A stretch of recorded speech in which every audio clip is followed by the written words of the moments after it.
Hello, beautiful. Okay, this video is going to be about Santa Claus. Actually, it is going to be about what to explain to a child who has come of age and is ready to be told more about Santa Claus, that there is more to the story than they probably understand. It is not going to be a video about exactly what words to use in communicating that. It is going to be about the overarching framework. It is going to be something like an overarching framework of the understanding that needs to be communicated. I have only recently begun to think about this. And so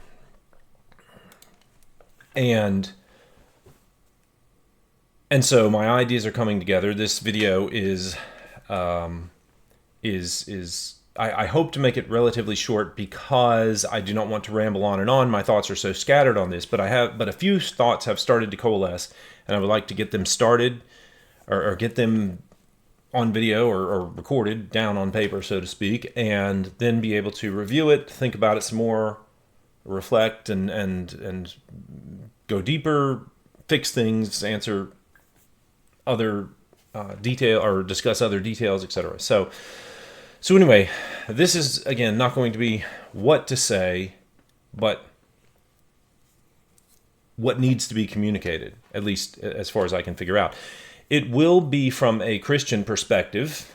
I am Christian, and I believe the meaning, so it's obviously going to discuss Christmas and Santa Claus in a sort of combination. From a couple of different perspectives, I will run through a brief historical picture or story about how we arrived where we are now with the idea of Santa Claus being connected with Christmas.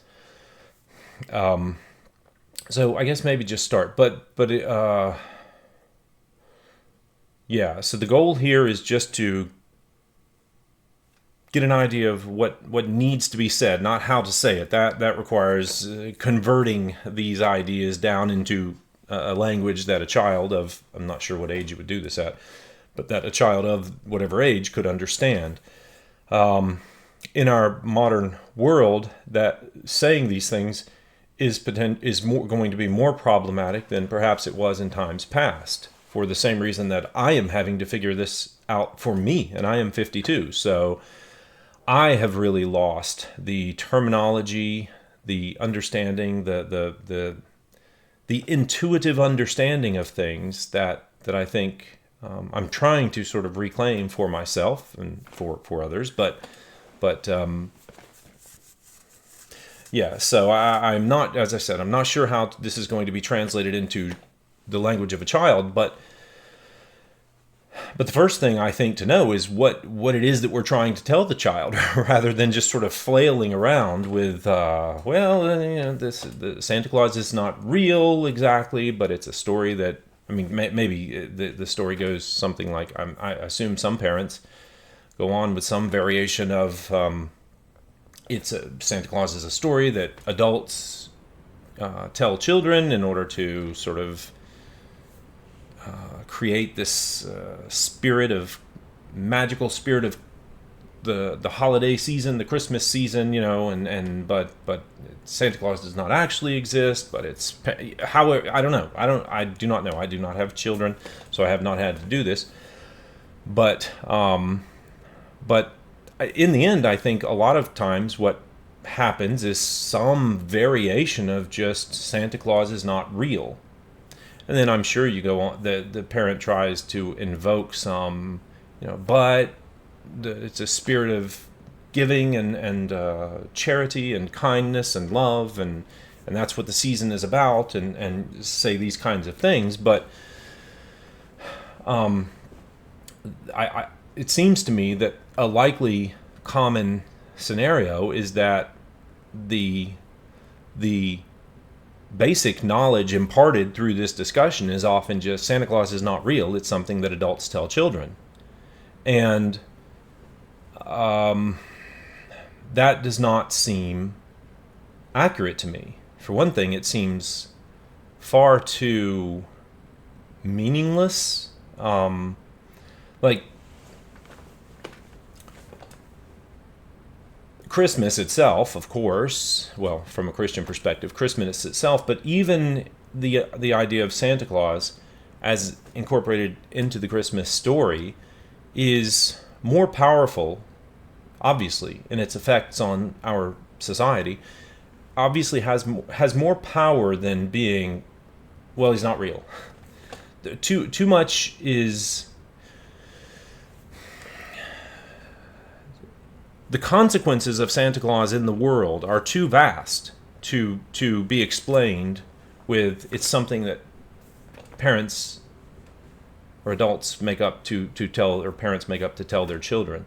There's a much more, I think, a better understanding. What I'm going to attempt to begin to frame here is far more interesting, far deeper, and not just far more interesting from like sort of my interests in theological understanding of things, but I think it is far more interesting, far more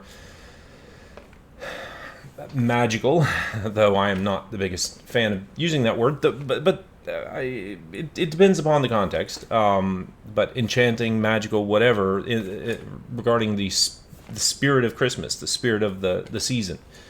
I think the true understanding is, as all true things should be, far more interesting than as the depth of the understanding increases than the lower understandings. In other words, this is what I'm going to say. This is what I'm going to try to get across here.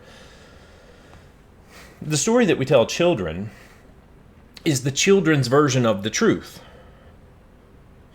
But there's a deeper version of the truth that is not the negation of that truth. It's not just that, oh, that's not real.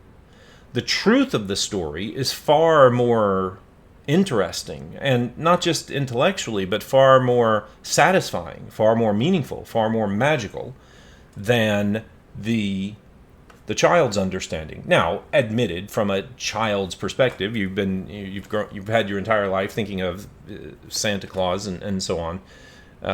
This sort of magical being, or however they think of it. And there's going to be, I'm sure, some level of disappointment in discovering that it's not quite what they think. However, I think that when handled properly, it can be totally mitigated and overcome by using the appropriate method to communicate the truth, a deeper truth, not the truth, because that's what I'm going to say is something like, the story we told children is true, but it's true at a child's level of understanding.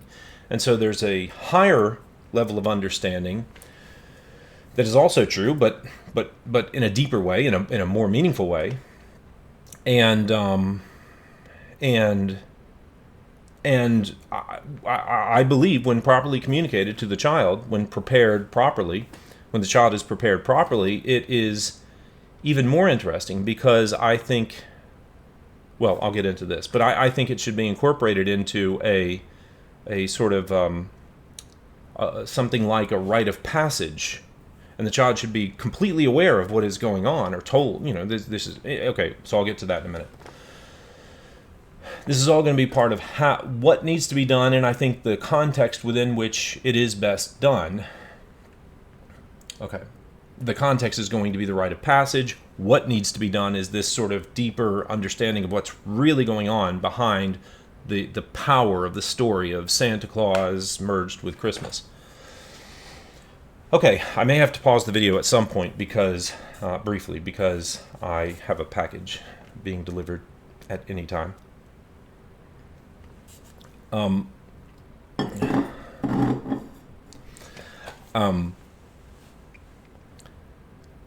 Okay, so a brief historical, what I think is a true enough historical account of the development of the Santa Claus story. Very brief. I'm sure there are myriad details I am leaving out, am not aware of. Maybe even some of the ones I'm using are incorrect, historically speaking. I don't know. I used a source that I think sounded like a plausible understanding of the overall sort of historical progression, but I think my point is the actual historical details with regard to what I'm trying to present here are not totally relevant as long as the story is semi how I am about to present it.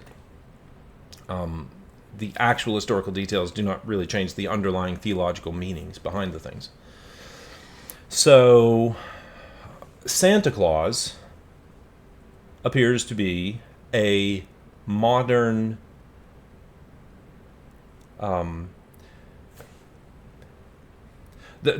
so the source of the Santa Claus idea that we currently sort of use in Western society, it's a relatively modern idea, only a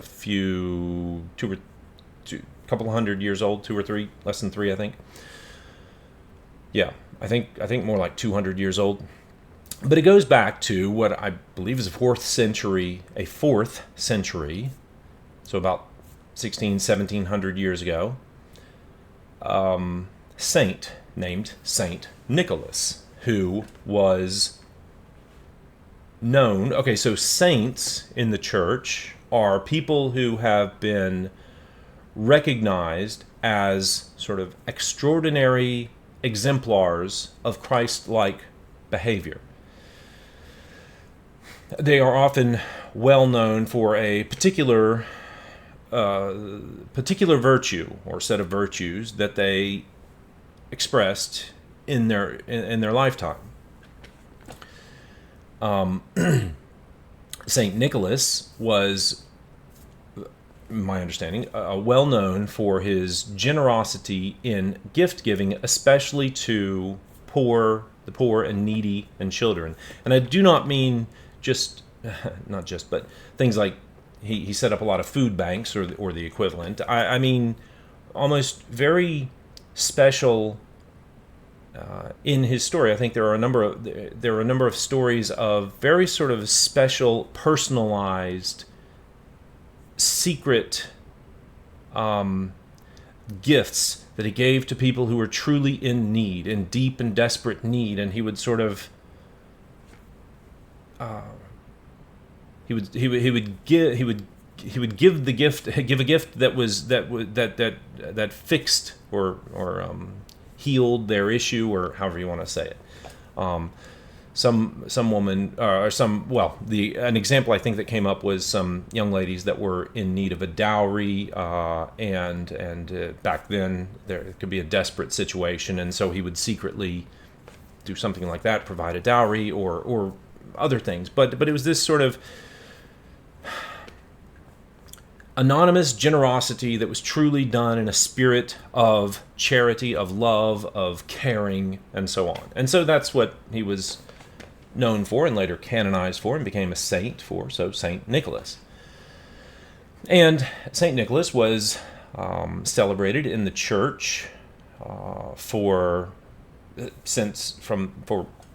many hundreds of years, and I believe his feast day. So in the church, saints are celebrated on a particular day of the year. It will be the Feast of Saint Nicholas or some name like that.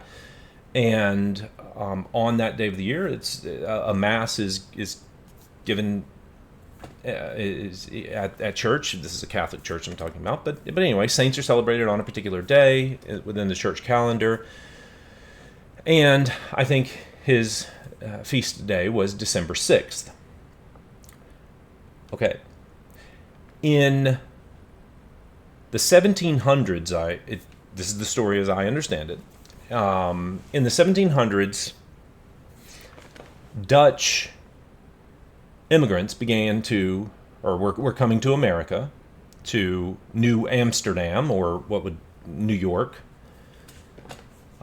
City, but New Amsterdam back then. And they brought with them the feast of Saint Nicholas, or I guess in Dutch, a common way of referring to Saint Nicholas was Sinterklaas. I think it's Sinter, Center, meaning some saint, and then Claus, Klaas. I think that's how you spell it. Claus being an abbreviation for Nicholas, in the way that an American might abbreviate Nicholas, Nick. I guess Claus is so Sinterklaas, and that apparently in New York became anglicized. That name Sinterklaas came into English not as sort of a translation, so you might say Saint Nicholas, but it came in as it became anglicized by sound. It sounded to an American ear, to an English-speaking ear, as Santa Claus or Santa Claus or anyway. So it became so Saint Nicholas became the name became anglicized, came into English in New York in the 1700s or so as Santa Claus. Might have been a couple of variations going on there, Saint a Claus or something like that, and then eventually Santa. But however, it became anglicized through the sort of sound of it to an English ear, and so there we go. And then now this feast. What would happen on this feast, apparently, one way that it was celebrated is children would often be given, and I guess the poor and needy and so on, but children would be given little gifts on this feast day. So they would wake up and there were traditions, I suppose, hanging a stocking on the fireplace, etc., and there would be little gifts of some sort in their stockings when they woke up, and so this was the feast of the celebration of Saint Nicholas. And in America, which has been very effective at commercializing a lot of things, in the 1800s, American writers began to tell stories about Santa Claus, and some of the traditions of Santa Claus versus Saint Nicholas began to build up. Apparently, the red suit, the form that we currently understand, or that we currently who we all know, and the story that we know of Santa Claus, not of Saint Nicholas, but of Santa Claus, began to develop in the early 1800s, I think, including the suit, living at the North Pole, the big belly, and the jolly sort of that, and the gift giving, and and exactly how riding a sleigh, I think a wagon back then, maybe it was Saint Nicholas who, anyway, but all the stories about Santa Claus developed in the 1800s or so, and they took hold, and at the same time, the celebration of the Feast of Saint Nicholas ended up being combined with Christmas. I say it that way, Christmas, Christ Mass. Similar to a feast, a feast of a saint is celebrated at a mass. So you'll have a mass, a church celebration of that saint, and so that's what Christmas is. Christmas is Christ's Mass, the Mass of Christ. It's the most important by far Mass. The masses to do with Christ directly are far more important than the masses to do with the feast of Saint Nicholas. But anyway, so I'm speculating here, but I kind of guess that the Saint Nicholas, or the Feast of Saint Nicholas, was celebrated on December 6th, Christmas on December 25th, celebration of the birth, the advent, the coming of Jesus, of the Son of God, was celebrated on December 25th, of course. And so I don't know this. I'm speculating here, but I would not be surprised if something like America being outside of certain parts of the Northeast, America is a Protestant country, really, not a Catholic, and so the Saints' Days, the Feast of Saints, is not really a thing in America very much. I mean, there are some things that have kind of gotten through, but unlike a Catholic country, or an Orthodox or something like that, Protestants do not really celebrate saints' days. And so I would not be surprised if this gift-giving celebration was quite popular among the Dutch in New York, and it spread because it's popular, and I mean, giving gifts to children and the needy and so on is a good thing. It's a Christian thing. And so it spread, but the connection with the Feast of St. Nicholas was not as popular in a Protestant country. Again, this is me speculating. I did not read this. I did not really look into the story this deeply. It may be there, it may not, I don't know. But I wouldn't be surprised if this gift-giving became merged with a truly popular holiday around the same time of year, just a few weeks later, of Christ's birthday, Christmas. And so this would be a very effective way of commercializing what was already a very significant day. So it would be a way of commercializing. So some of this I think multiple things are probably going on here, right? Because there is the people who want to commercialize and sell based on opportunities, such as giving gifts.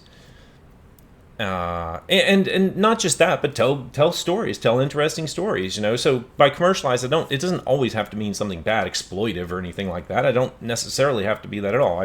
There are those people, and then there are people who just want to participate and bring this into the culture and so on. And this is a way to merge this Santa Claus idea into an American culture, into an American context, to combine it with a nearby feast or Christmas, the great Mass of Christ.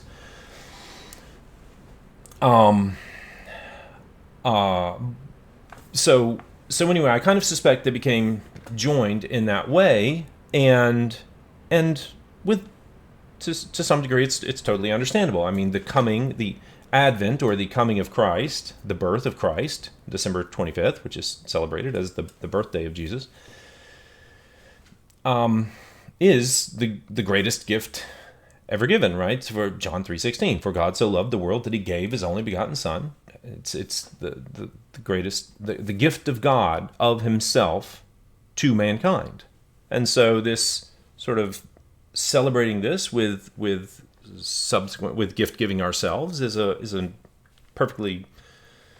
In other words, what I'm saying here is just because somebody tries to do something like merge two feast days, that does not mean it will take off. That doesn't mean it'll stick. It doesn't mean it'll have the sort of power to grip the culture. But this did. And you can see that, part of the reason it gripped the culture, even as the celebration of the Feast of St. Nicholas, was this deep truth that was embodied by St. Nicholas, this embodiment of the Christ-like characteristics of generous, self-giving, love, caring, kindness, etc. And so it fits. And so in any case, the two did merge. The two holidays did merge into Christmas, the more far more celebrated Protestant holiday.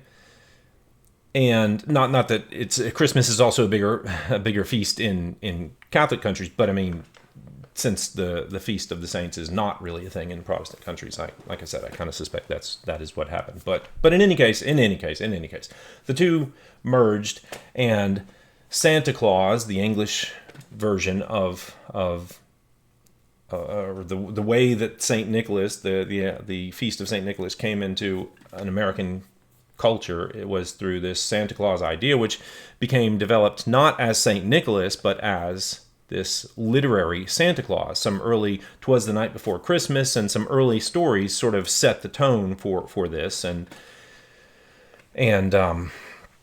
developed the idea of Santa Claus far more as the sort of secularized Santa Claus that we know today, rather than the more Christian-based Saint Nicholas.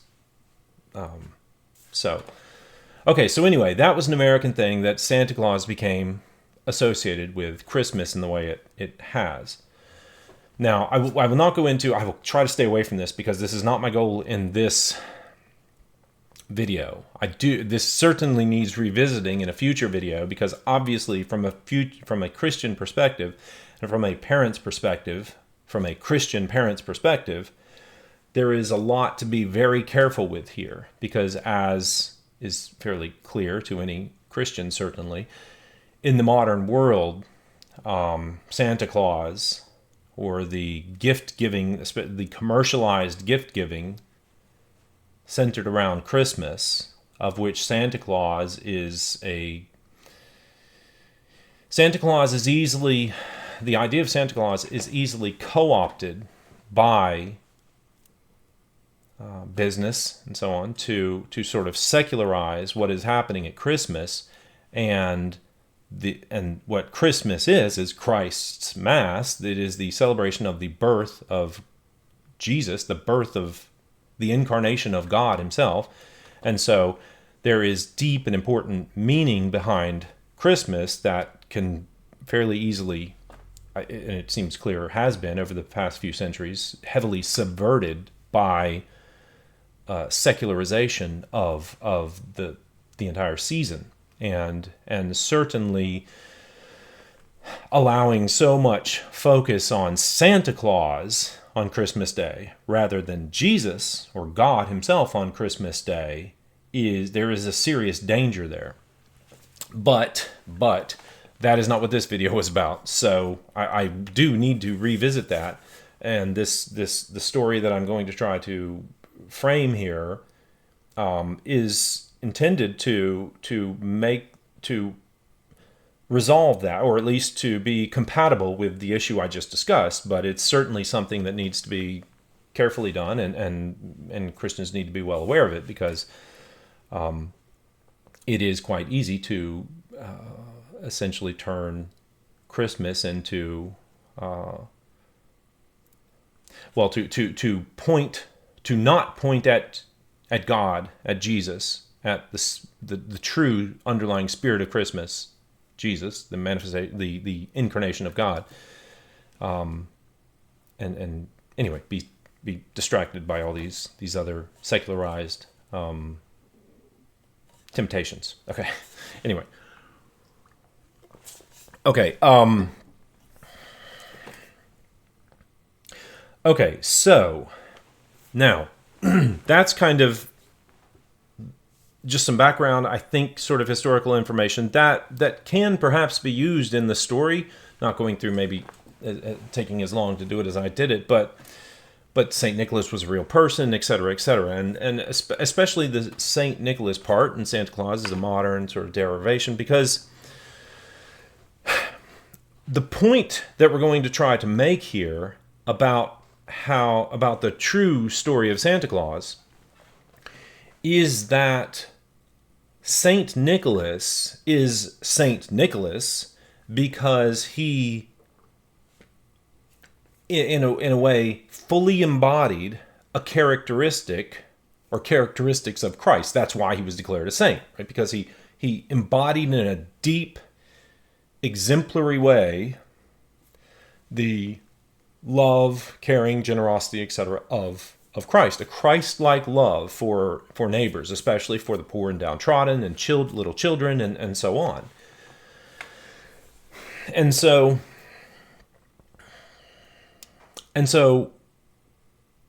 what we need to connect here in connecting Santa Claus, the true story of Santa Claus, with Christmas, is we need to maintain the true meaning of Christmas, which is a celebration of the birth of Christ, the birth of God, with this spirit of love, of generosity, of caring, and of this gift giving. And that is a fairly straight. I mean, you could say that's a fairly straightforward thing. He's a saint because he embodied Christ. Christ is being embodied, being incarnated, coming to earth, and so you can see how these do fit well together. Which can fit well. It can be corrupted, but they do fit well together, which is why it would have worked quite well even among Christians to this day. Not that Christians are necessarily excellent Christians, but it does. There is a fitting together there that does work. And so, okay, so the Christmas season. Okay, now how do I want to go with it? That's okay. So that was one thing I wanted to. I'm trying to decide how far I want to go with this before sort of stopping the video. Not yet, but sort of stopping and then stop and regroup and think things over and sort of make another video. So the Christmas season is about celebrating the coming of God, the advent, the coming of God Himself, the Son of God, and becoming, and God becoming man.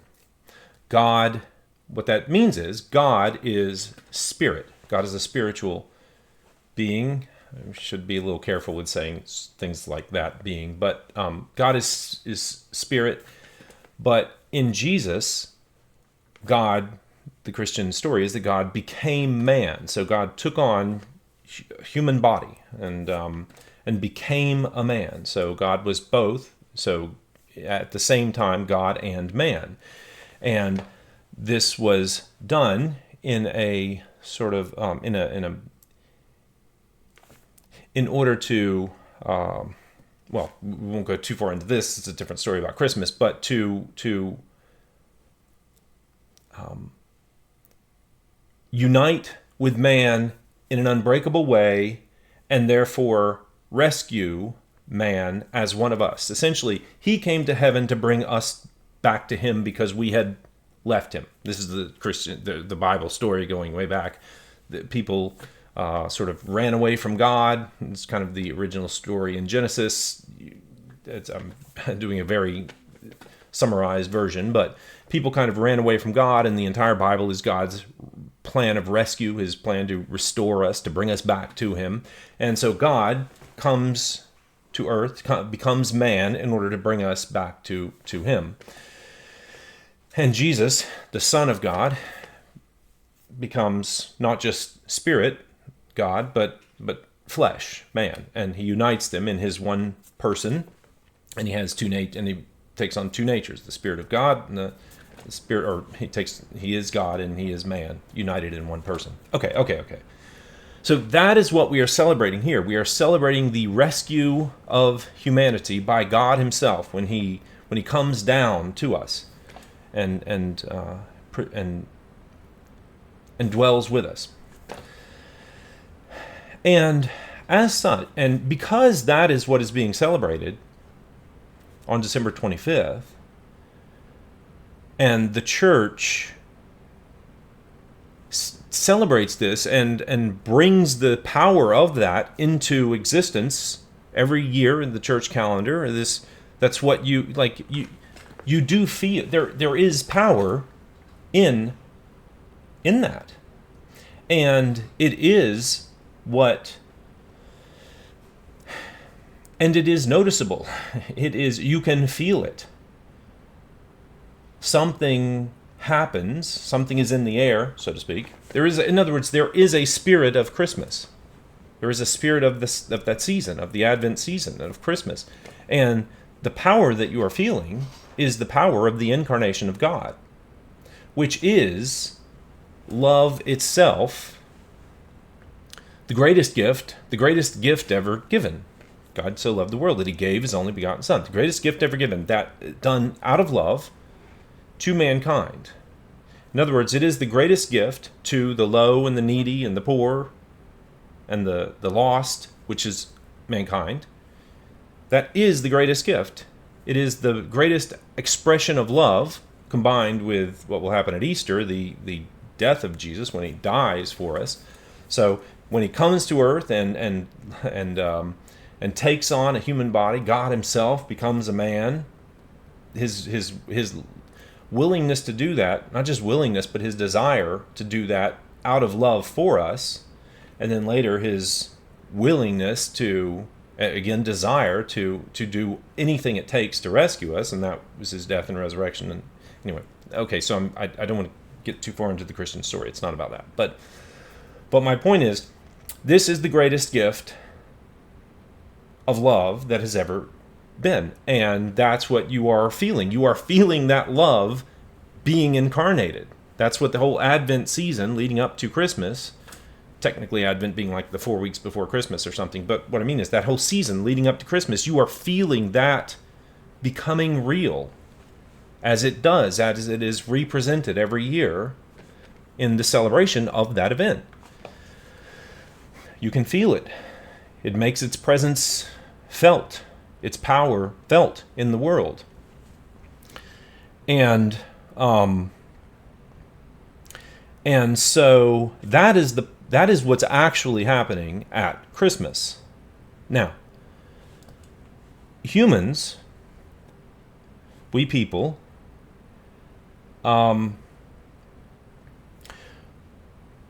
make use of physics. So that's the underlying spiritual reality that is taking place. Love is descending upon us. But we humans we people, I don't know why I say humans. We people, we often need to sort of physically experience these things in ritual ways. These are what rituals are. Rituals are not just hollow, meaningless actions that people perform. They can be done that way, but that's not what they really are. What they really are is ways for humans, for people, to embody, to get into, to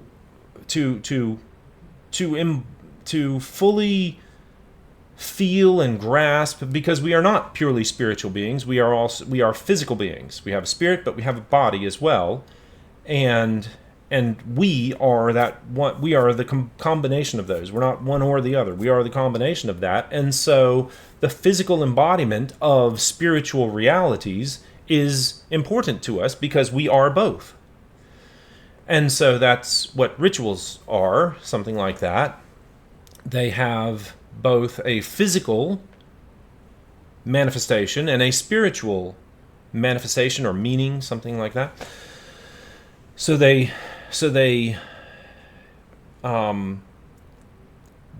affect us on both levels. Okay. So.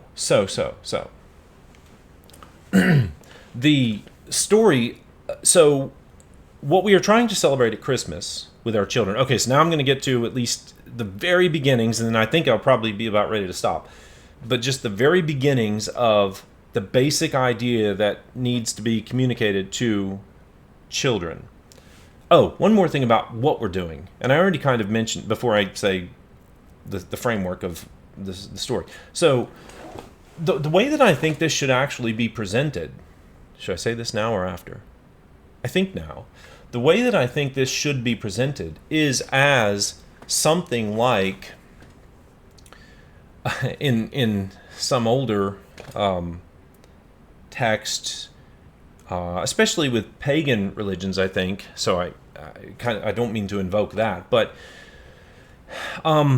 I think this discussion of Santa Claus, or you could do it with the Tooth Fairy, but I think Santa Claus is a more Santa Claus is obviously a much deeper story, because it's associated with Christ's Mass, Christmas.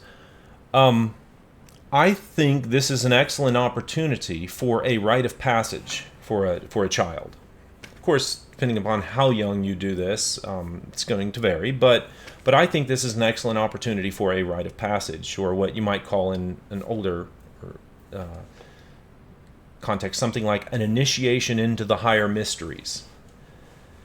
Meaning by that, just beginning to explain to the child that they're growing up, and it's time. That this is something that parents do with their children, right? This is part of growing up, and part of growing up is to explain what you are about to explain, so that one day you will explain this to your children. That's a rite of passage. This is part of your maturing them into adulthood and developing should be their theological understanding. Our theological age, our theological development is generally neglected. And in fact, I would say in our modern world, we are told children's versions of biblical stories and other stories, and we are never told adult versions, or we are never initiated into the higher mysteries. That's what I mean by that. A deeper, higher level understanding of the children's version, and then the subsequent, as you mature, as you develop, you're ready for deeper explanations that encompass all the original meaning, but include more meaning that you were unable to see in an immature state. And so I think this is an excellent opportunity to begin, or maybe not a first, but probably the first shot at this sort of explicit discussion with your child about you're growing up now, and it's time to tell you about the deeper meaning of this, and specifically to couch it in that framework of what it means to grow up isn't just to get bigger.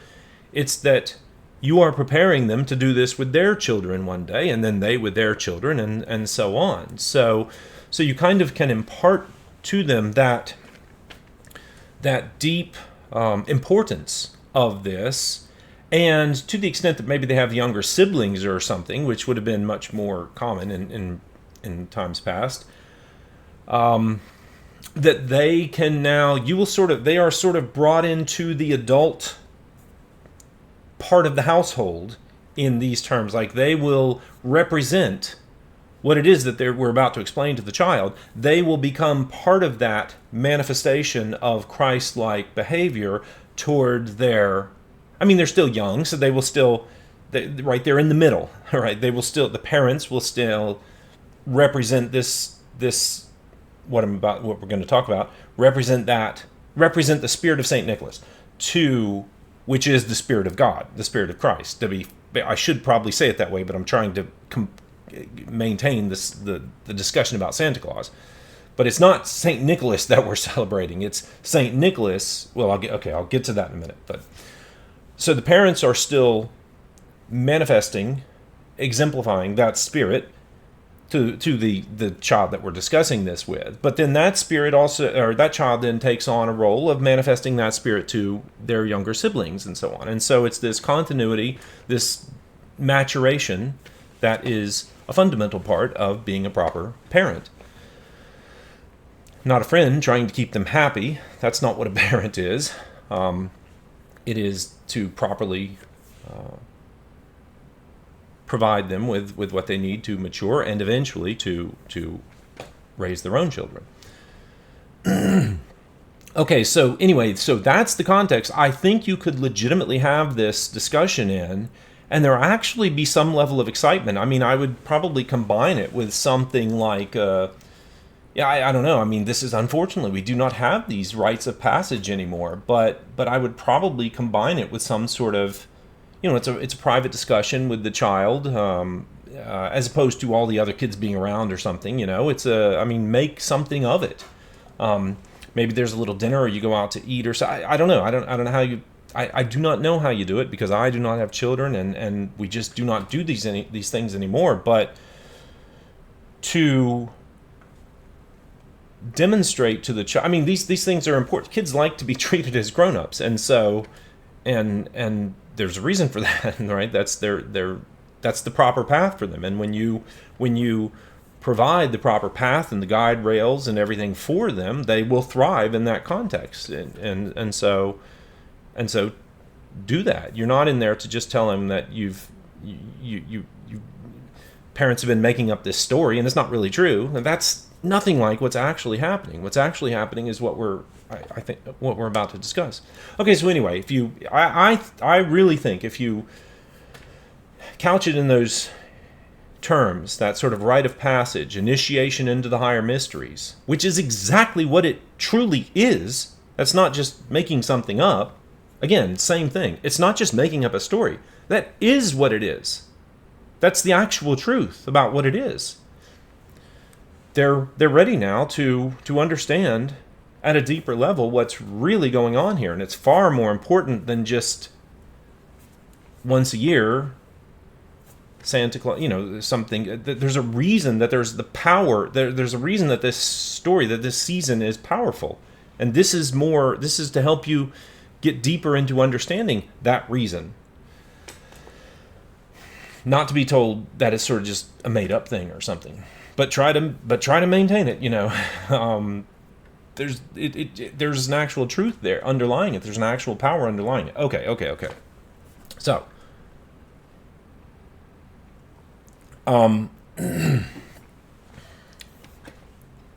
so the way that I think, or not, the way that I think this is properly incorporated, the St. Nicholas, Santa Claus, is properly incorporated into Christmas, the Christmas season, in particular Christmas Day, or the celebration of Christmas, Christ's Mass.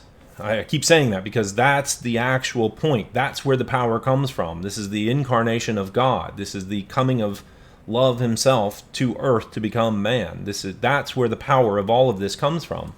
And as a Christian parent, it's your responsibility to communicate that to your children so they can communicate it to theirs and so on.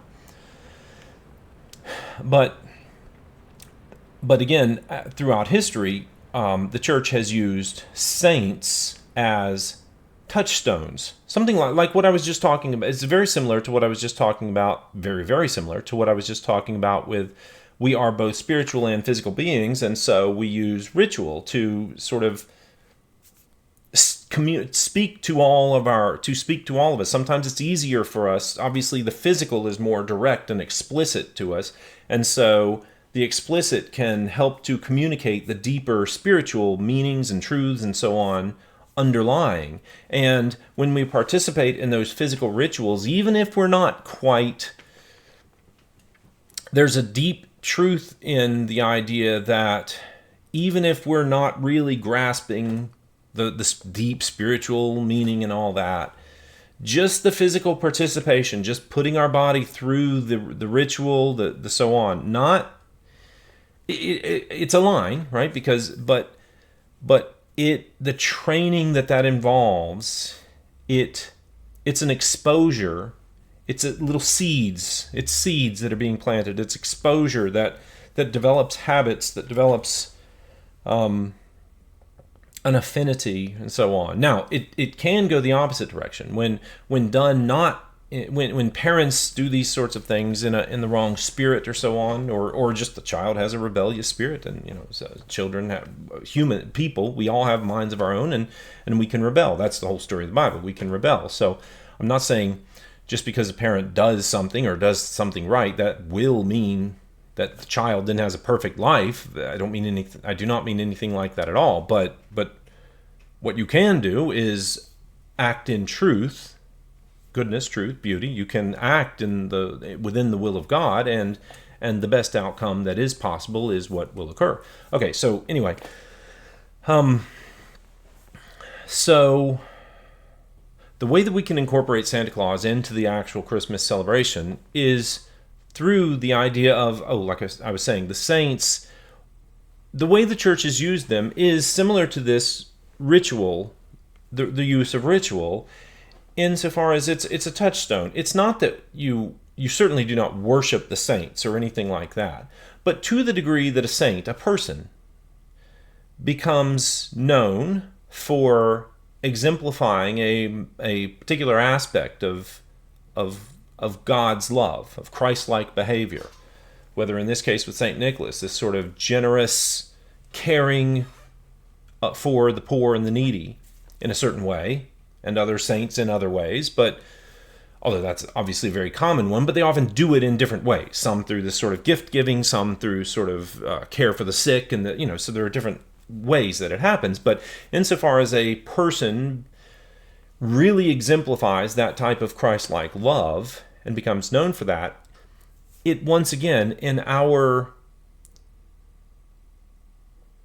human way, it allows us to relate to it because they're a person like us. I mean, they're a saint, and so they've really done things that we may not, that we, they may have behaved better than us, right? But in these ways. But anyway, it provides an access point for us to sort of imitate, for us to imitate. The saints provide are exemplars of proper behavior, of proper Christ-like behavior, and provide examples for us to imitate. In the same way, or similar way, that a parent should provide Christ-like behavior, an example to their children to imitate.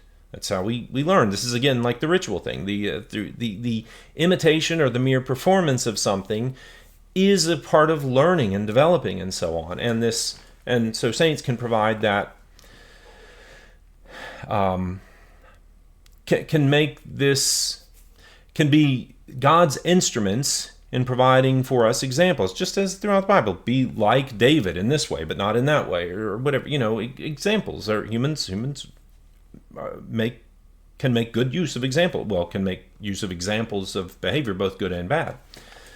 And so saints are an example of good behavior that we should imitate, and that's helpful to us. And so, on Christmas, the way you might think of it is, in another video, I talked about how, I won't go deep into this, but our entire purpose on earth, we were created by God, created in the image and likeness of God. I talk about how I hear that. But the image part means that we are to be an image of God. So we essentially, you can think like an image of God, like God looking in a mirror, sort of. But an image of God. When someone looks at us, they're supposed to see God. Not that we are God, but they're supposed to see a reflection of God, an image of God. That's what we are supposed to be. Our behavior, we are supposed to be that saint-like example. And so when someone looks at us, when someone comes into contact with us, they should be coming into contact with Christ-like behavior, with God behavior, with the image of God. Okay? So in the other video, I talked about how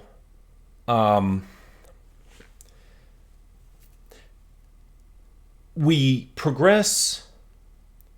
So we can use the image of God as Father in different ways in our theological development. When we are a child, we may be told stories about God, the Father, and sort of represented as God as a wise old man with a beard in the sky, up there or something, in heaven. And so we're sort of presented with this image of God, but that's how we sort of, in the early stages, in early Christian or in early biblical stories and so on, we may present God to children. But again, this is an image that is used initially for children because one of the reasons is that it's children sort of see their parents, in this case, God being represented as male, so their father as an authority figure in the household.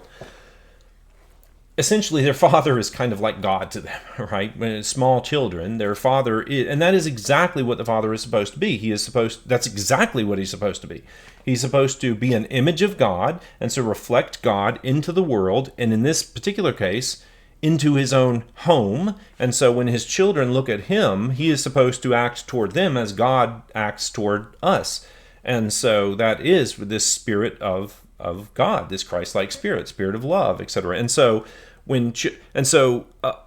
God as a wise man in the sky with a beard, or however you want to, that's the wise part. The beard sort of implies some wisdom or something. That's a great image for children because the image that children already sort of internally have, this intuitive sense that they have, is pretty much of their father. Or you could, grandfather around or something, or family around, but their father primarily. And so that's a perfect image. But the thing is, it's not only, and then there may come a time when they get a little older, when there should come a time, actually, I'm saying, this theological development that I was talking about, you should have this discussion with them that's not quite what God literally is, but that it was represented this way because, that was how you connect with it. Anyway, that's a whole nother discussion similar to this one. But there should be this similar rite of passage regarding this representation of God as the wise man in the sky, where you explain that that's not really who God is or what we mean exactly by God. He's not this physical being like that. But then the interesting thing is that when you get older, and so there's this period, this transition period in a young person's life when they're theologically developing, where that understanding of God has to be changed or at least nuanced. But it will be later on when they get into the higher mysteries, so not that level, but another level or two, where everything circles back around to the image of God as Father. And when that will happen is in this subsequent initiation rite, not the first one, but a later initiation rite, this later initiation into the higher mysteries, is when you are preparing, that young person is preparing to become a father. And then you will need to, that image of wise father becomes the proper image, the proper way for that adult or young adult or whatever to actually take on again. But this time, not exactly because God is best represented to a small child as through their own father or something like that, but because as the father, you can best create yourself or model yourself as that image of God as the wise man. Why? Because that's what you're supposed to show your child. That's what your child is supposed to see. God as the wise man, your child is seeing you as a father, and representing God as Father is the best thing to do because that's kind of all the child knows. But later on, when you are that father, it's kind of that the order is a little bit reversed. That you know God in a deeper way than the child does. But in order to impart that to the child is going to see you essentially as God. What you want the child to see is the reflection of God when he looks at you. I mean, the child doesn't know that. The child is seeing you. But what they're really seeing, if done properly, is they're seeing God because you are the image of God. You are the reflection of God. And the way you do that is to embody God. Not in an incarnational sense, but in a Christ-like behavior sense. To be a proper reflection of God. Okay. So that idea, so hopefully that makes sense.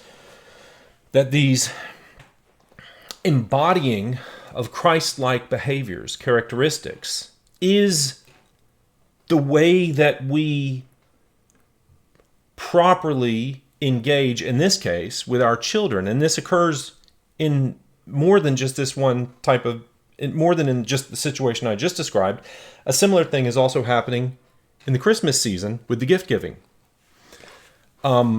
At least that's the way I'm going to frame this. That's what came to me today, that I think this is sort of the proper way to the higher mystery of Santa Claus, of St. Nicholas, of Christmas, and the merging of St. Nicholas with Christmas, with Christ's Mass, with the celebration of the incarnation, the birth of Jesus, of Christ, of God. Okay. So,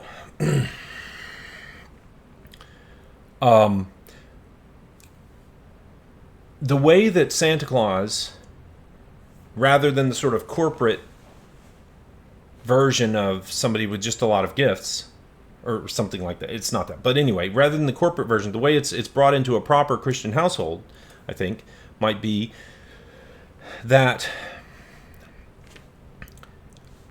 in the Christmas season, the Spirit of God, as exemplified, this particular manifestation of the Spirit, insofar as in the manifestation of sort of the incarnation of God, the Son of God, as the greatest gift ever given, right? This pouring out of love and generosity to rescue the downtrodden, us, humanity. The way to celebrate this, the way to bring others to that message, in this case I'm talking about your own child, but you do the exact same thing with the poor and needy around you, and the children and so on, around, not just your own child, but in this case your child. In this discussion, your child, but each Christmas season you would do it not just for your child, but I'm talking about this discussion. Okay, so the way you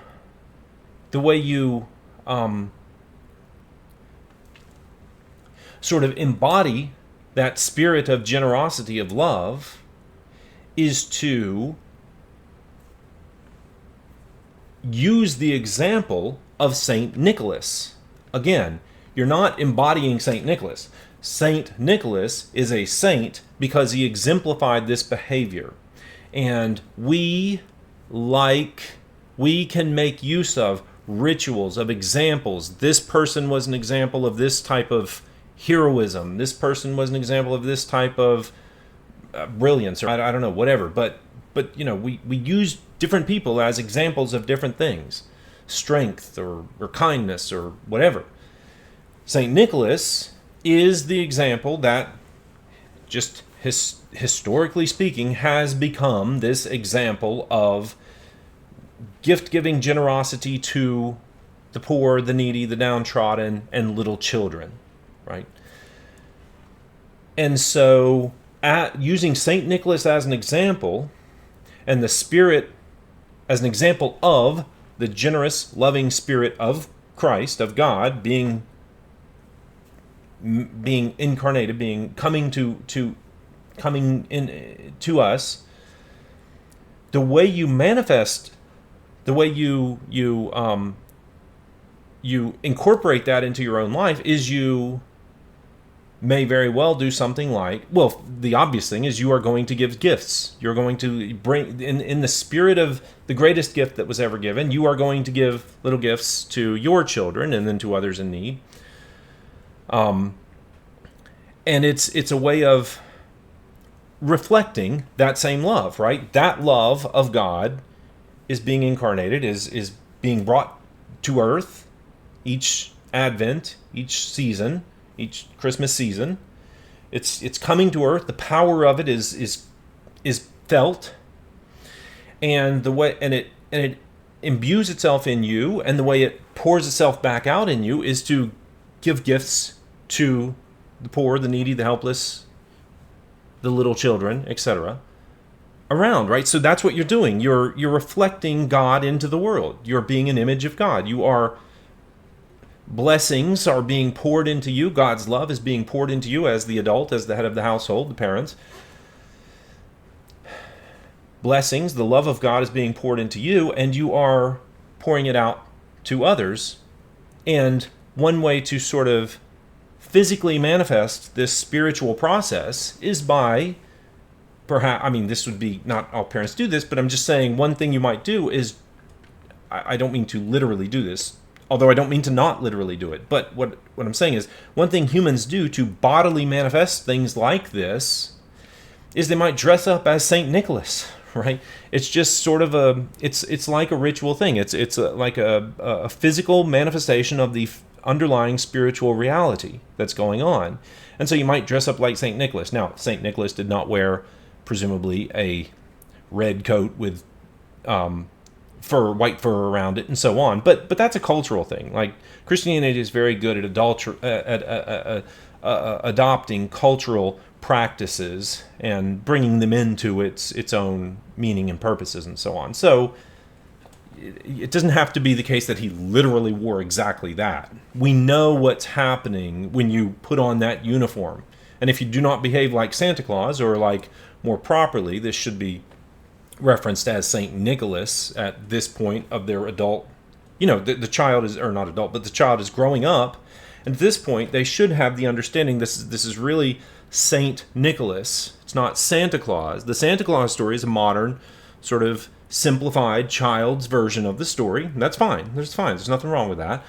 There doesn't have to be. It can be corrupted, like all things, but there's nothing wrong with that. But that's the child's version. The deeper understanding is this is a representation, or this is Saint Nicholas is the source of all of this, and the source of his generosity and love and so on is Christ. That's why he's a saint, because he embodied this Christ-like behavior. And so you might actually dress up as Saint Nicholas, not because you're worshiping Saint Nicholas or anything like that, but because the children are young, and this is a way to embody the story to them, right? So you can't sit here and show them this type of video and say, "See, now my little 4-year-old, don't you?" But they can understand things like this particular uniform that represents something, and that uniform is the Santa Claus, but is that uniform, and so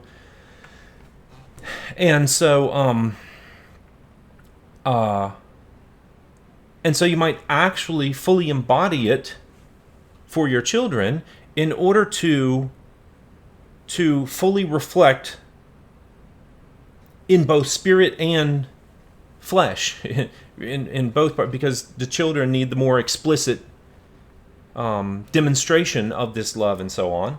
That's the gifts, the little gifts that make them smile and so on. The gifts, the suit, if you dress up, the other little things. You might leave out cookies, and the kids might be able to bake some cookies and leave them out, and Saint Nicholas eats the cookies. Of course, it's Daddy that ate the cookies and so on. But that is Saint Nicholas, sort of. It's really Christ. So again, you got to be careful here and not get confused, because it's not Saint Nicholas that you're worshiping, but Saint Nicholas was an example of the Christ-like behavior that you are, the Christ-like blessings that you are passing through from God to you, to your children and others in need. And so these little things that you do, these are things that we do for children in order to take these spiritual truths and embody them in a way that communicates them to children in a way that they can understand, because they cannot understand the higher mysteries yet, right? When they can understand it, you begin to initiate them. And so in any case, what's really can legitimately, I think, be happening here is that we are using Saint Nicholas as an example to embody the virtue of generosity, etc., of Christ, of God, the greatest, this day of the greatest gift that was ever given, and that is used to draw children through that love, that expression of true love. It has to be done in the right spirit of generosity, etc. And that really does draw them to this story that you will eventually explain to them is higher and higher, and they will become part of this story. That's the whole point of the initiation, that you will become part of this story, right? It's parents it's me as the parent that is doing it now, but you will become part of this story. It's something that people have done for thousands of years or hundreds of years in the Santa Claus case, but in many of the variations, it's thousands of years. People have done it, and your turn will come. You will become a part of this story. That's the way I think to present this, to bring the child into it properly, and not to just, it wasn't true. We told you this, but it's not really true. That's not the case. It is true. It's just true in this way. This is the deeper understanding of what's actually going on here and why we tell these stories. Not just why we tell them, but why they stick. Because you can just make up a story and tell it. Doesn't mean it's going to last for thousands of years. These stories do, and there's a reason, and it's because there's actual underlying truth that's going on. Now, false stories can stick for a long time too. Eventually they will fail, but they can. But in this case, it's not. It's this underlying truth. And then I think maybe I'll say one more thing. I know this was somewhat convoluted, but I think the basic idea is in here that I want to get across.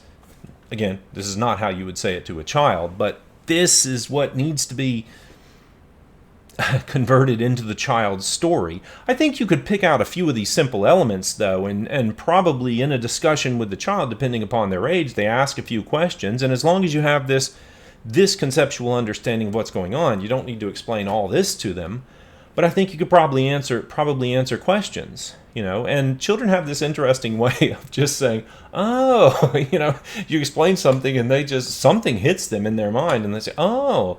And to an adult, you did not understand. I did not explain everything, but it's funny. Sometimes it'll just happen, and kids something will click in their mind, and to them that they got it, and they may come back later. I was wondering about this, and you just continue answering questions. That's the stage of development. That's your role as a parent, to be the wise parent that provides them with truth.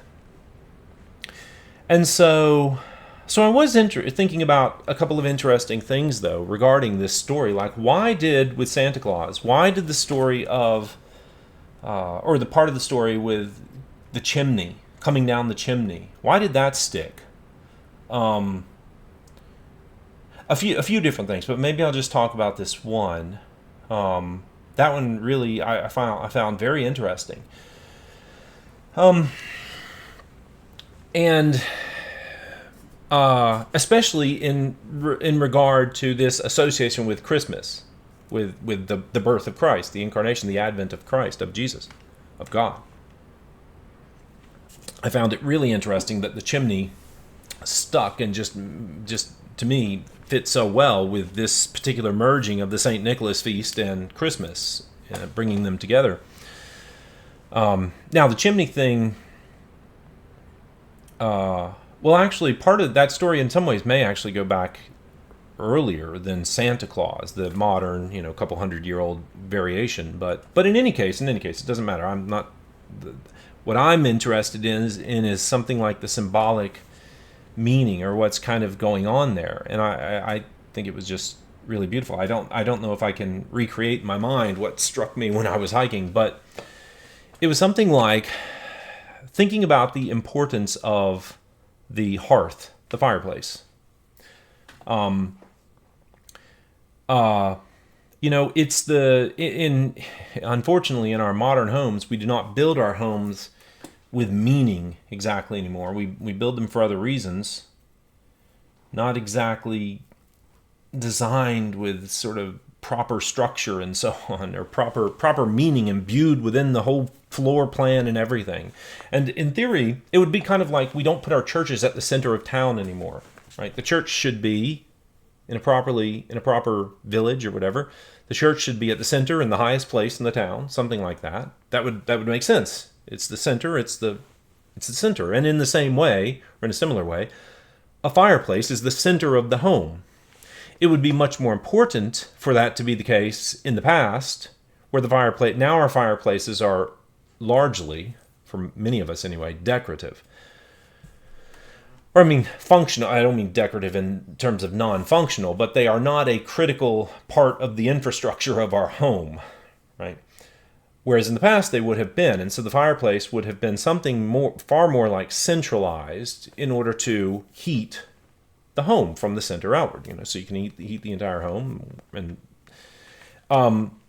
but it would be more than just the sort of almost literal center of the home. It would be a center in deeper ways. This would be a place, to the extent that you would cook. If you go back far enough, that you would cook in the fireplace or on the fire.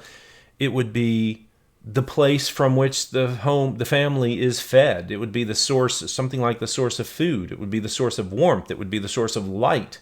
And so it is, in both a physical sense and in a spiritual, deep sense, it is the center of the household, of the house. And so the fireplace has this deep meaning as a fundamental sort of part of the house. And then there's also something to think about in terms of religion, in terms of the worship of God. And that is the notion of sacrifice. Now, we have to go pre-Jesus to get to the part that I'm talking about now, but it's this is a physical thing, but there's a spiritual meaning behind it all. But I want to talk about the physical description of sacrifice. So when you would sacrifice to God, as in the Bible, let's say, or pagans do it as well, to pagan gods. But when you sacrifice to God, what you are giving is a gift to God. Generally, though not all, some sacrifices, some offerings. So a sacrifice would be an offering to God, and some offerings would be grain. So it's not always a living in terms of breath sacrifice, but generally. But in any case, actually, that doesn't matter for what I'm talking about now. What matters is that the way you would give this gift to God is you would bring it to an altar, to a hearth. You would bring it to an altar. And it would be immolated on that altar. It would be burned with fire, and it would be consumed. And so there were two things, just as what I was talking about, there's a spiritual reality and there's a physical reality. And the two coincide because both are true. And so they coincide. They're both true. And so since both are true and both are happening, they must mesh properly with one another.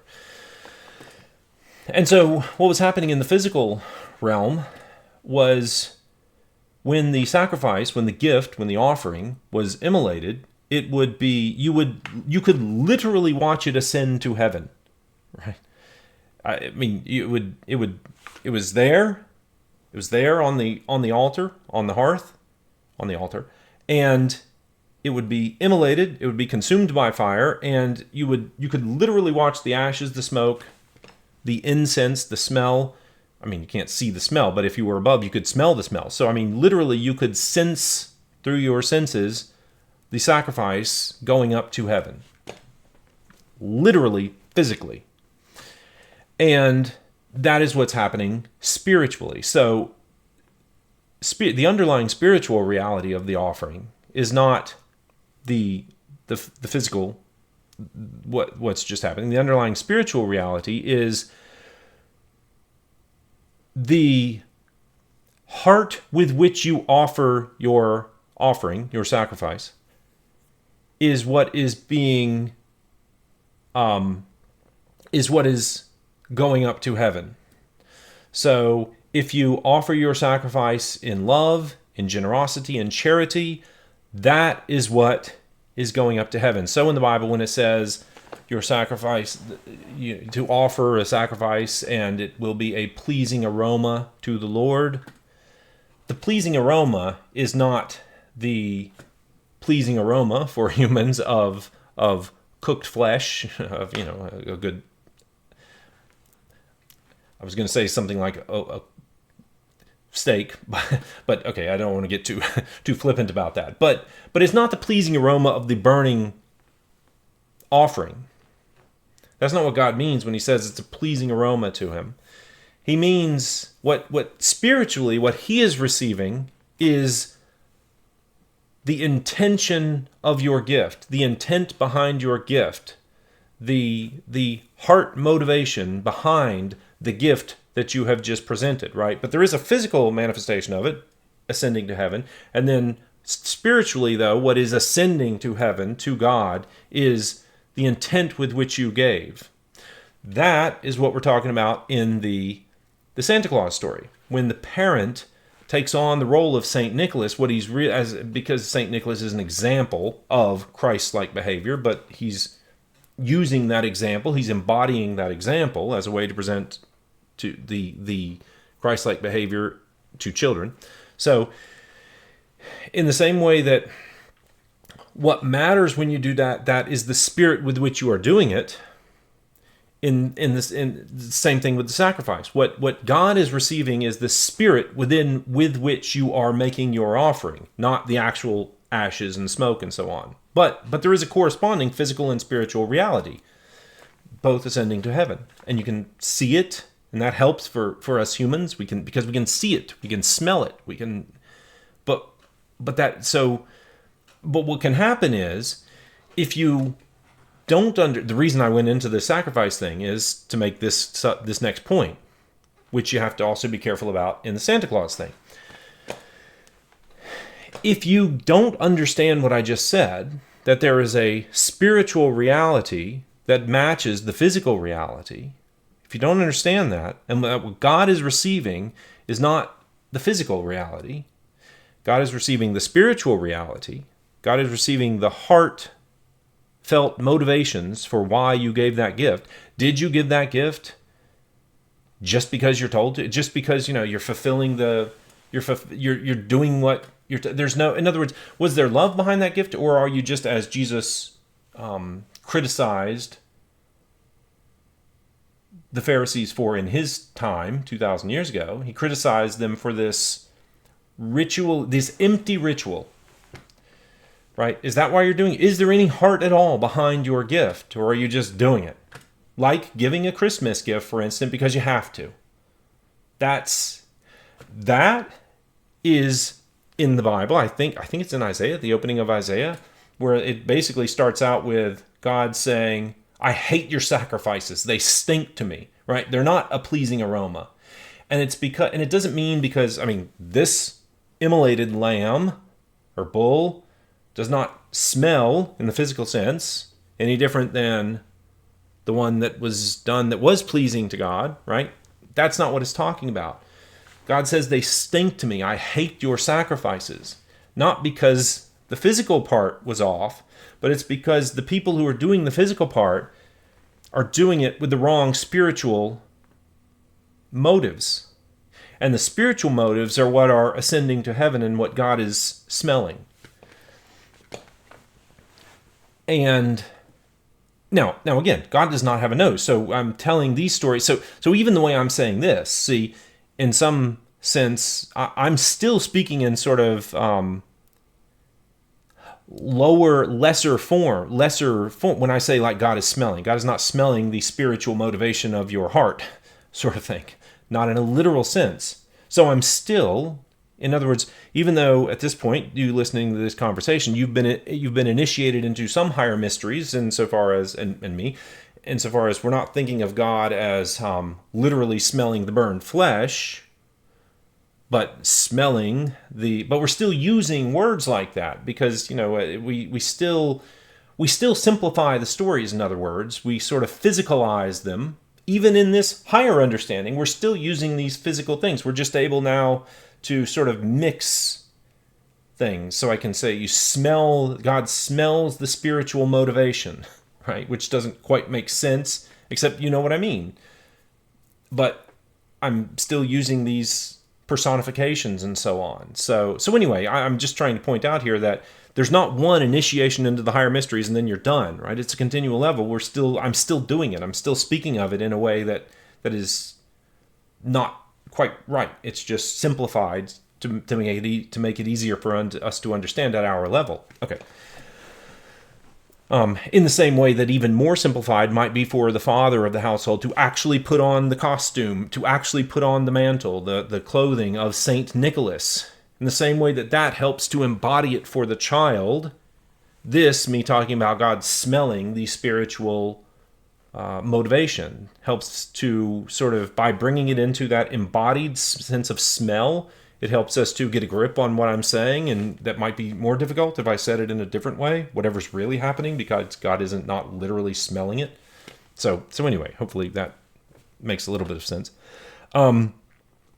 Okay, but in the same way that, so that's a sacrifice. There's this physical and spiritual element. There are these physical and spiritual elements, and the appearance can be the same, but the underlying spiritual truth can be good or bad. And so in the one case, it is a sacrifice, maybe an offering, maybe a pleasing aroma to the Lord. In another case, he may hate the sacrifice because it stinks to him, because the underlying spiritual reality varies, even though the physical reality appears the same. Okay? So my point in all that, though, is, or one of the points is, on the altar, where the physical reality, where that offering is being immolated, you can see it being transformed from, you right, again, I'm speaking in sort of metaphors here, mixing things, but this is a way that we're humans, we're these mix of spiritual and physical beings, and it's challenging to understand spiritual truths. It's easier to understand physical truths, and so we sort of mix the way we say them, and that's the I kind of get it. Like I was saying a minute ago about sometimes kids say, "Oh, I get it," when you're not really sure what they're seeing, but they're seeing something. Well, kind of like this. This to me, this mixture that I'm about to say, or kind of already am saying, sort of helps me to say, "Oh, yeah, okay." But then later on, I'll see it. Hopefully, I'll go to a higher level at some point, and I'll look back and I'll say, "Oh, that was cute," kind of thing. Okay, so in the way that you see the physical manifestation of the offering, the sacrificial offering, is that it's being immolated and it's being transformed from a physical offering into a spiritual offering, right? That's sort of represented by it disappears. It's there and then it's ascending to heaven. So it starts as a physical offering and it becomes a spiritual offering, and you kind of see the visual representation of that when it is transformed into ash and smoke. Now, technically, yes, as modern scientific understanding, we understand that the ash and the smoke are still physical, but that's not what I'm talking about. I'm talking about exactly what I just said, that this is the way this is the way we can get a grip and say, "Oh, okay, now I see." Later you'll have a higher understanding. But in any case, the way for me to get, "Oh, I see what's happening," is the physical symbolism of what's going on here is this physical clear offering, sacrifice, a ram or something on the altar, is transformed into a spiritual offering that literally ascends to heaven. You can watch it go up in the smoke and the smell it in the incense, or the smell, and so on. Okay. Well, now go back to the hearth, which is a sort of not quite altar in the home, but also not unlike that. I mean, it's the center of the home. It is this very important source of warmth and heat and light, right? Well, God is used. These metaphors make a lot of sense with God. Jesus literally says, "I am the light. I am the truth. I'm the bread of life." He's the source of. He's true nourishment, true light, true warmth, and so on. So anyway, the hearth is sort of this. The fireplace is sort of this center of the family home, the family, and the chimney is the place where the physical, you put firewood in there, and the firewood is immolated. The firewood is consumed, and it ascends upward to heaven, right? So the fireplace is the place in the home, similar to the altar, where it's this what's called a liminal space. It's like a doorway. It's like a mountaintop. It's a connection between heaven and earth, or in this case, what I'm pointing out is that the fireplace, even more so than, like, say, a doorway or maybe even a mountain sort of is, but more than a doorway, a fireplace is sort of a connecting point between, or a fireplace, an altar, is the connecting point between the physical world and the spiritual world. Because you can see a physical item there, and it sort of transforms into it goes up, and it goes up to the heavens. And so it's this connecting point where the physical becomes the spiritual, so to speak. Well, what Christmas is something like the reversal of that, right? We give gifts to God and in our sacrifices and our offerings, and the physical becomes the spiritual, is transformed into the spiritual. But Christmas is God's spiritual gift that becomes physical. It's the reverse gift. It's an offering, or sort of a gift. I mean, an offering. You got to be careful with these words, because God doesn't make offerings exactly to us, not in the worship way. But anyway, it's a gift. It's a gift, though. That's totally legitimate. and offering you could maybe anyway, but it's a gift. So, but it's the reversal of the gift. It's from the spirit world to the physical world, so it comes down from above. Jesus being spiritual, God, Son of God, is spiritual, but becomes physical, and when he becomes a man, he becomes Jesus. So, but anyway, so this gift giving reversing itself down the fireplace makes perfect sense. Saint Nicholas, or let me rephrase that. Santa Claus coming down the fireplace in a child's level understanding becomes the spiritual gift of God, the incarnation. This is Christmas. Because you can something like associate it with the descent of the spiritual gifts from heaven into the home, into the household, right? And of course, they would come down the fireplace. The fireplace is the highest point of the house. The chimney. The chimney is the highest point of the house. So the spiritual gifts of God are going to come from above. Well, the highest place of the house is above, and so anyway, but it's more than that, because the fireplace specifically and the chimney is this liminal space, is this doorway between the physical and the spiritual. But even more than that, it's specifically the doorway of gifts, something like that. And those gifts, of course, are the gift of the spiritual, of the heart, but they're represented in a physical way, because we are both spiritual and physical beings. So there's a spiritual representation and there's a physical representation, and spiritual and physical. But so anyway, this fireplace is this joining place, the source of gifts, both from us to God, sort of in a sense. That's the altar, the sacrifice and so on. But anyway, so the fireplace represents this liminal space within the home. And so what is happening on Christmas, when the father, for instance, dresses up as Santa Claus, or the parents set out gifts for the children, is the spirit of Christmas, the spirit of love, the spirit of the greatest gift is being given. And of course, it would enter the home through the fireplace. It's not going to enter underneath a door, under the crack underneath the door. That's where a demon might enter, or so something like that, or an open window or something, right? A space that is not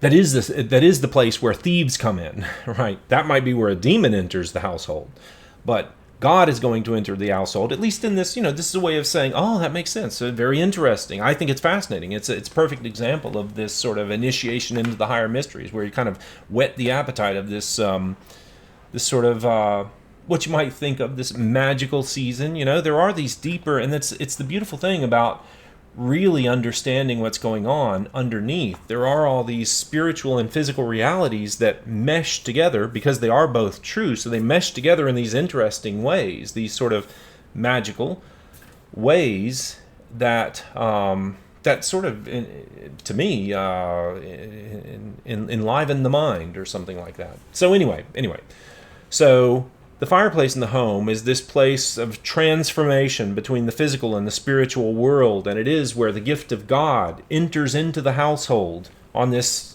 Christmas Eve. The gift of God being God himself coming down and incarnate, the advent of Christ, the advent of our Lord, of God himself becoming man, coming down from heaven and becoming man. And that the spirit of that enters the household from above through the fireplace, and when that spirit through the chimney, because that's the place where the smoke goes up, and now God is reversing the gift process, and it comes down, and the spirit from above manifests itself physically below as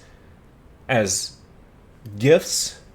And when the spirit comes down, the way it manifests itself is that spirit is imbued into the parents, so it sort of possesses.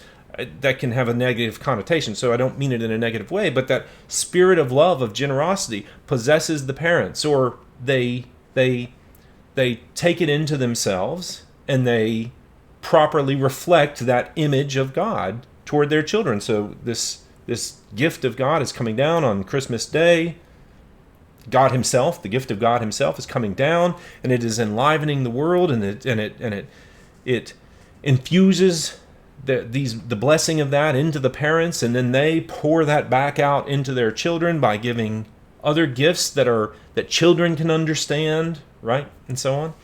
And of course, and for you, not just your children, you help the needy. In other words, Christmas is not about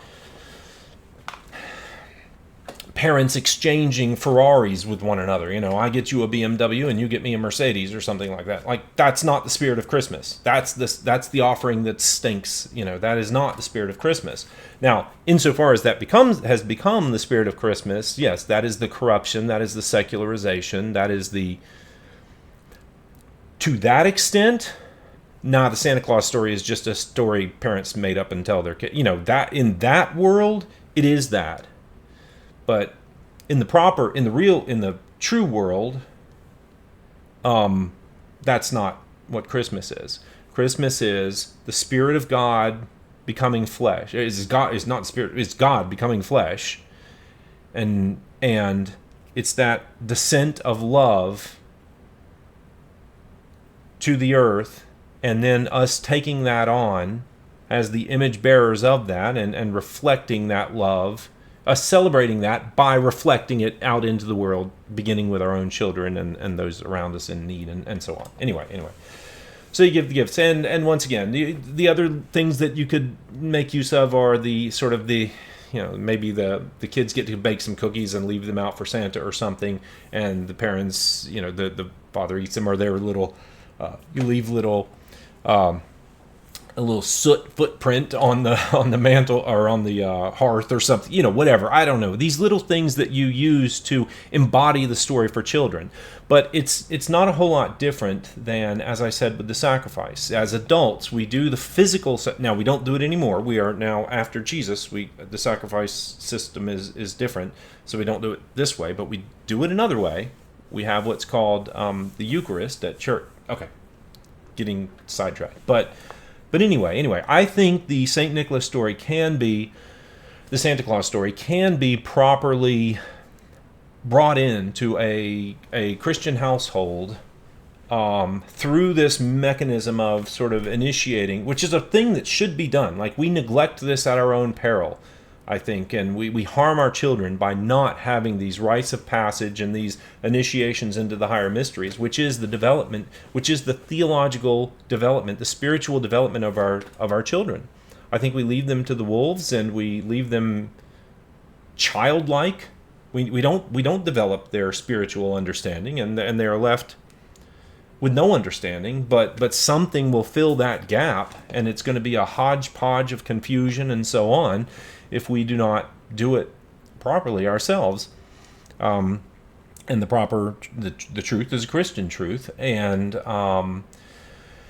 so yeah, I think you can totally bring this Santa Claus story into a Christian household by converting it as an initiation into the higher mysteries to the story of Saint Nicholas, the source of Santa Claus, the story of Saint Nicholas, and then what a saint actually is, which is a sort of a person recognized as an exemplar, as an embodiment of an aspect of virtue of Christ, of Christ-like behavior.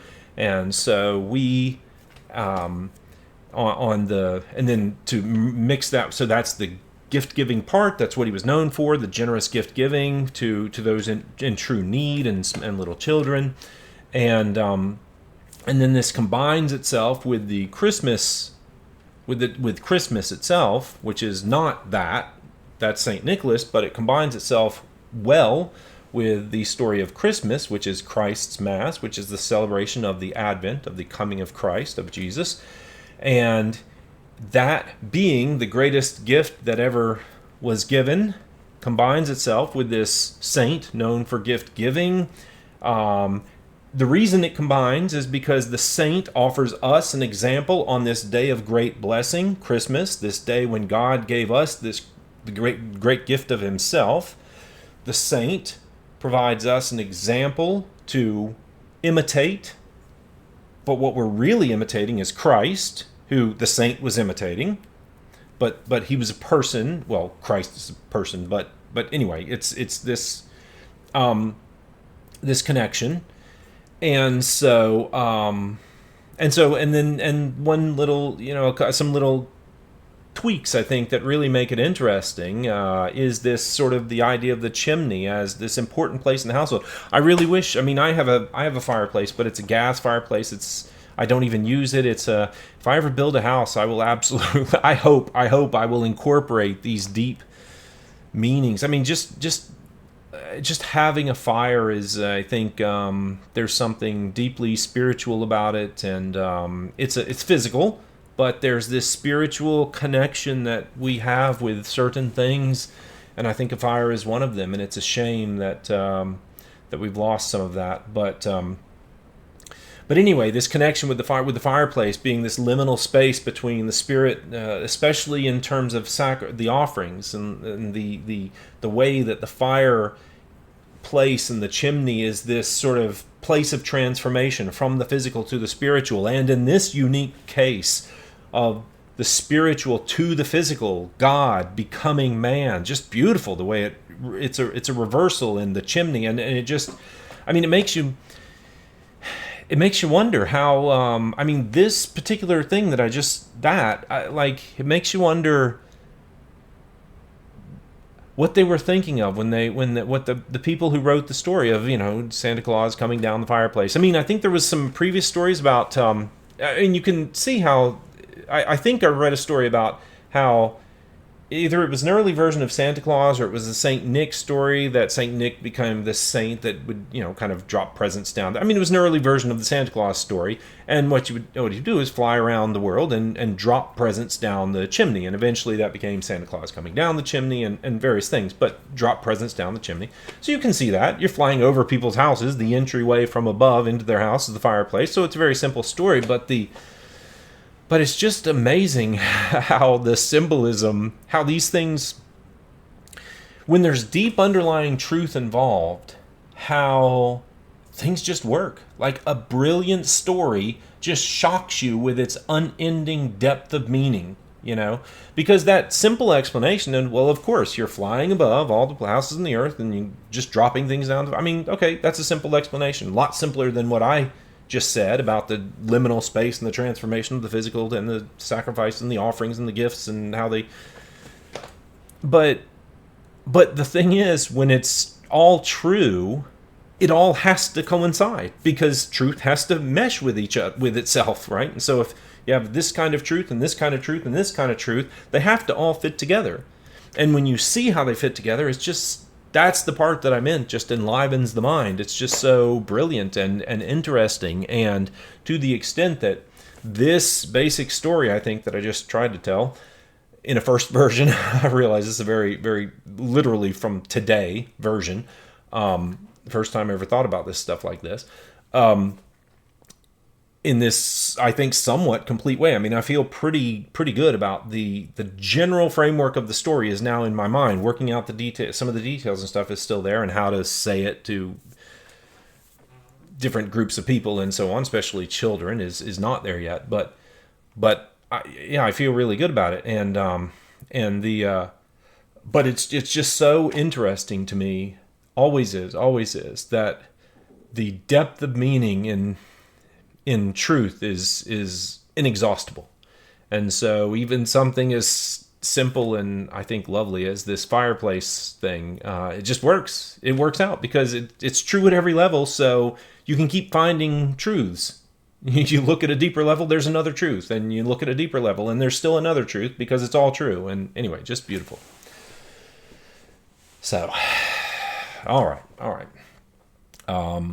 I think we can do a lot better than essentially trying to figure out how to tell our kids, it's just a story adults make up to tell children, and trying to soften it in whatever flailing ways we attempt to do so, and maybe try to invoke some nebulous or ambiguous spirit of the season, thing. There's truth in the spirit of the season, and it's not an inexplicable sort of thing with no source. There is a power there. There is a power in the season. You feel it. But what I'm trying to point out here is what the source of it is. We're not denying that it's there, but the sort of explanation that just references it. Okay, that's fine. It is there. You're correct. It is there. But what's the source of it? Why is it there? And that is the Christian story. And the truth is, right now, the church is still, our traditions are still strong enough, though weakening, and the church is still strong enough, though its cultural influence has waned very much. But we are still, the church does still keep this season alive and still celebrate the advent of our Lord. And so that power is manifest and does, and you can feel it, and it does change the world, and it does affect the world. But as it is lost, I do not, of course, believe that it can be in the end, but there is a lot that can happen at any particular time. There are ups and downs in the influence of the church on culture. And it has been a difficult couple of centuries, at least, for Christianity. And you could certainly argue we are in a post-Christian world. And insofar as that deep underlying meaning is lost, it is the case, like with the sacrifices, that it is the case that as the spirit of, as the source of the season, as the celebration, the true celebration of the, as the celebration of the true source of the spirit of Christmas, of the season, is lost, it will lose the power. It will lose the power that comes from the celebration of the source of love itself, of God. So anyway, but hopefully we can stem that off and reverse the situation. So anyway, okay, so I think this is how a Christian could legitimately incorporate Santa Claus and the rite of passage and the initiation into the higher mysteries for their children into a proper theological, spiritual development of the child, and actually legitimately tell them the truth, and not just flail with some sort of explanation, trying not to hurt to disappoint them too much or something.